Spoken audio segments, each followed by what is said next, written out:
Hello, humans, and welcome to another episode of Gen X Gamer. Let's remember the Wii U, a very special machine, a machine that I owned. Look at that. Look at that bad boy. Let me tell you, this right here, to me, and I know for some of you it's sacrilege, it feels a lot better than my Switch. I'm sorry, it's just more substantial. Look at that. This one's beefier. Look at the difference. Wow. Oop, bumped the mic there. It's just a more substantial controller. It's basically what it boils down to. And just the Wii seems more. I'm sorry, the Switch seems more fragile. Like I'm afraid to break it, and I don't feel that way with the Wii U. Now, what can we say about the Wii U that hasn't been said? But I don't know. Maybe you just don't know anything about the Wii U. So let's talk about it. The Wii U was a game console that was released in 2012. It was a successor to the Nintendo Wii.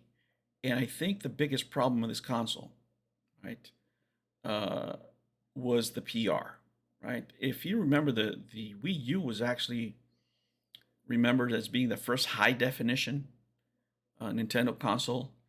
It had the innovative, right, and most beautiful game gamepad controller. But despite all of this, the Wii U was considered a commercial failure.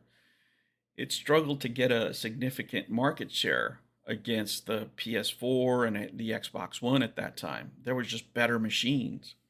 And, that name really, really killed it because a lot of the people that bought the Nintendo Wii back in the day were casual gamers.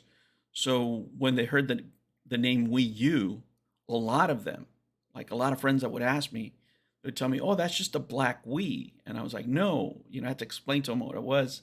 And even after I explained to them, it wasn't enough of the same for them, right? But I think a lot of people just got turned off by the fact that they just thought it was a different color Wii. So why were you going to buy another one if you already had one at home? They just rather keep the white one. So it was considered a commercial failure. It didn't sell that well, and because of that, of course, publishers wouldn't publish for it. But why are you going to publish if you're going to lose money? And there was really, again, going back to the PR, it was a confusion among the consumers of what the machine could do and what it was. And it was also released at the same time where mobile gaming was becoming more popular. So I also had to compete with that. But I don't think that really was it. It was more, the PR and the bad marketing around it. And overall, the Wii U was well intentioned, right? But ultimately, it was unsuccessful to compete with more powerful consoles, right? And more well defined and better marketed consoles. Guys, let me tell you, geez, when I think of this machine, I think about the times that I was in back then, right? I remember what I was doing. It was 2012, and I was coming back up after having such a hard time during the 2008 crash. My business had really gone down to the tubes. I lost more than everything. I was in the negatives, and just like I used to back in the day. Let me tell you. Let me switch screens here. I still read magazines, right? But back then I would read about the Wii U and what it did, and in my mind, right? In my mind, I thought that what would happen is that eventually you would take all these great DS games that are dual screen and you would upgrade them and put them on the Wii U. One of them, the one that I hope for, among others, I always wish that they would have made at least like a bootleg copy or a homebrew of Soul Hackers that you could put on this machine. It would be great, right? But back in the day, I just thought, they're just going to port over games, to this new system, maybe upgrade them, better graphics, since they had, uh, high definition. But it was able to play still the Wii games, but it just wasn't enough. It wasn't enough for them to keep afloat. But with that said, let me tell you, there are some great games here. I still play this machine. I want to say from 1 to 3 hours a week on average, just depending what I'm doing, because I'm busy. I got stuff to do. One of the last games that I played with my son. This is Zombie U. And the thing that he didn't like about it is what I like about the machine. He didn't like that he had to look down while he was playing the game, and it's more of an action game to him. And I was like, no, I take my time with it. I'm very careful, and I pace it more, and I find myself relaxing more to this machine, specifically because I have to look at the second screen for the games that I play, right? And it relaxes me when I'm tense. That's when I tend to play this machine, and I thought about it while I was doing this, because it really probably the fact that you have to slow down just brings down the adrenaline, right? So it's a game that I find that I like playing it better with that. Look, the Wonderful 101. This is a great game, wonderful aesthetics. You can buy it now on the Switch, but back in the day, that was a hidden gem for this particular console. Let me show you my preferred way of playing Breath of the Wild. That's right. I love playing Breath of the Wild on this. Just because of the controller. I wish I had longer battery life, like everybody else did. That was one of the criticisms of the machine. Right now I'm playing also Xenoblade Chronicles. I think this machine is great for JRPGs, because you can just space your time. You don't have to rush at anything. You can look down on the screen. You can engage in battles when you want. And guys, I just like that second screen, man. I'm telling you, specifically for JRPGs, I love it. But not only that, if you're a Shin Megami Tensei fan, let me tell you, there is a special edition that you can buy for this that is probably one of the best deals out there. Last time I priced it was around, I think it was around 60.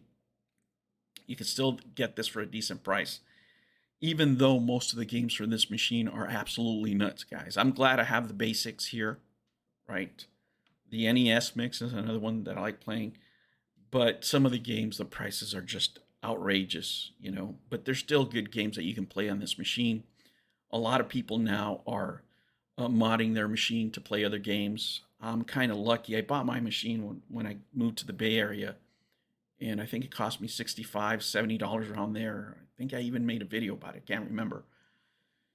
But it comes with not only, it came with a few games, but most of all had a lot of games on the market that had been downloaded to the machine. So I have I think it's Metroid and Castlevania, old school stuff like that is inside the Wii U right now. So that's another thing that made the machine great, and for me, underrated, right? I love these older machines that are underrated, and the Wii U is one of them. But I can't believe that this time has gone by so fast. It's been 10 years. But let me show you real quick. Let's look at the ad from back in the day. I always like looking at release ads, and look at what they were saying about this machine. It's time for a whole new Nintendo experience. Wii owners and newcomers alike, it's time to play Wii U. Wii U is an entirely new technology and true successor to Wii. An exclusive library of games means unique spins on that classic Nintendo fun. Like multiplayer with all your friends and family in games like Super Mario 3D World,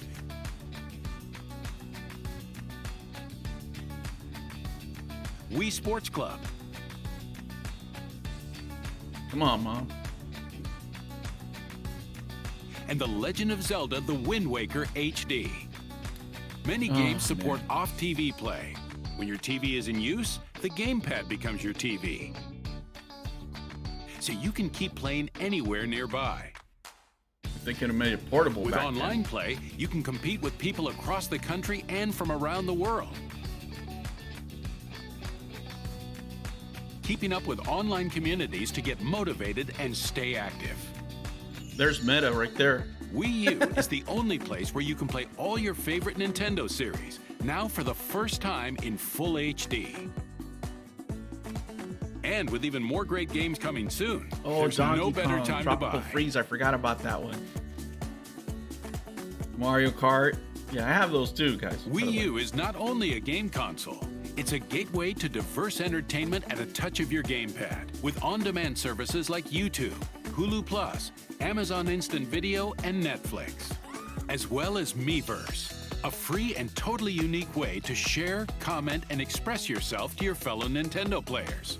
Wii U is all about unique experiences you can't have anywhere else. Anywhere else. Wii U is in stores now for just $299.99. Just look for the U on the box. Well, guys, it's about $3 still.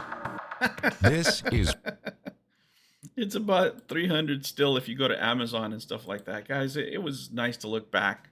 So many features on there that, you know, a lot of people never got to experience because they never gave the console a chance. And it was all because of bad PR. Oh, man. It doesn't matter how big you are. You always need good PR. Guys, thank you for joining me. If you like this kind of content, go ahead.